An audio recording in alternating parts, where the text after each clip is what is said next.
Bonjour, Adrien Leb, professeur à IMT Atlantique, responsable de l'équipe Stack du LS2N dont j'ai la chance d'animer depuis 2017.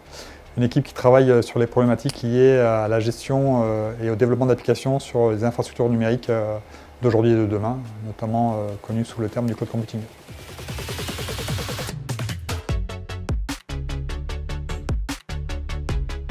L'informatique, c'est une des seules créations faites par l'homme qui est aujourd'hui tellement complexe qu'on n'arrive plus à la comprendre. Donc en fait, on devient un peu des biologistes. C'est-à-dire qu'en fait, un biologiste, il regarde un système vivant et il essaie de comprendre comment il fonctionne. Les nouveaux usages qu'on envisage aujourd'hui, comme la réalité augmentée qui va être assujettie à la latence ou tout ce qui va être autour du traitement d'images avec des techniques d'utilisation d'intelligence artificielle, on a des volumes de données qui sont tellement importants qu'on ne peut plus en fait rester sur ces modèles où on a quelques data centers, même s'ils sont très grands, éparpillés à travers la planète. Si on prend l'exemple avec les choses comme les réseaux sociaux, Facebook, vous prenez des jeunes d'une école comme l'IMT Atlantique, ils vont faire la fête jeudi soir, tonus, etc.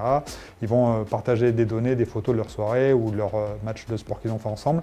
Ces images, en fait, elles partent dans des data centers, en l'occurrence en Europe, Dublin, pour en fait être retéléchargées dans la seconde après par des collègues qui sont à 20 cm, voire à 1 mètre de vous.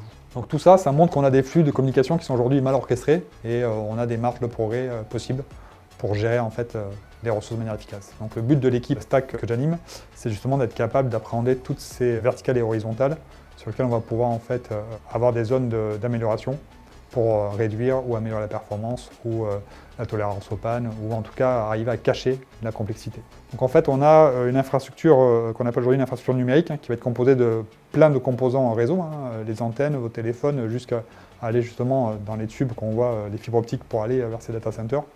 Aujourd'hui, non plus un ou deux data centers, mais une myriade de data centers qui vont être répartis à travers toute la planète. Et donc tout ça, ça fait une infrastructure qu'il va falloir être capable de gérer de manière efficace, performante, fiable, sécurisée, réduire l'impact énergétique de cette infrastructure. Les grands enjeux, en fait, il y en a plusieurs. Il y a la protection des données. Si je dépose des données, je veux que ce soit fait de manière sûre et quelque part que je retrouve mes données dans 10 ans, 15 ans, 20 ans.